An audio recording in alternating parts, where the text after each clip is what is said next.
Okay, well, I got a passage from the Real Far Country I can read. And it goes like this.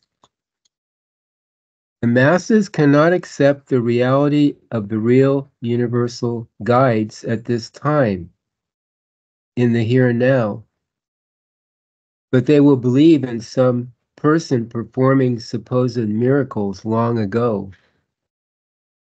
The fact that the real universal guides have lived with us for centuries and are still on the earth today is one of the most cheerful thoughts that anyone can have. I have been asked many times if there is any difference between the real universal guides and the great reality. The real guides are the representatives of the all is, on this and all levels. The nowness of the supreme is embodied in the real guides. The real guides are responsible to the true reality and the silent ones. However, they can travel directly into the highest level and communicate with the all is. Seldom do they do this, for they are concerned with their duties and all things below the higher levels. This is where they find all the work they have to do, which needs to be done for those who need them most. The being of the great reality is real, not the spirit that is talked about by the clergy and religious orders, but a true reality that is genuine. This term is the real sound and light.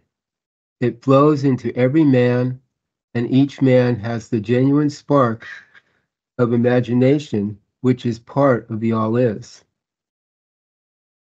I have talked about this before and how the great reality wishes to gather it unto itself again. Life is controllable thing, and it is through the imagination that it is controlled.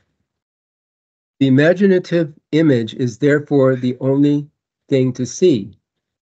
This is the manner in which the great reality has its modus operandi, and it is only for the real guides who are looking at the image of it and finding it. The person who is free in their choice of concepts of images in the use of the imagination is well on their way to becoming free in the true sense.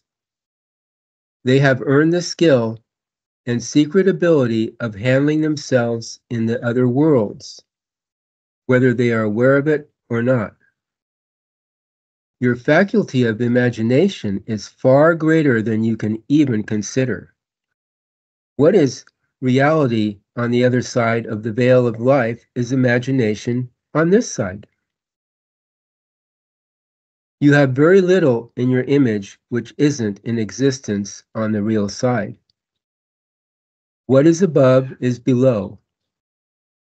An example of this is the great astral museum where all the future inventions of the earth can be experienced. Many inventors like Tesla and Wagner were brought here in their light bodies to this museum so they could see the future and all the things that were possible to invent. When they returned to their bodies and awakened from the sleep, they believed they had dreamt the ideas they were experiencing. They, like so many others, accepted the idea they imagined what they had come to know. Not at all. But this is the way that the inventions come to be on the earth. There is really nothing that you can consider that isn't already somewhere in life.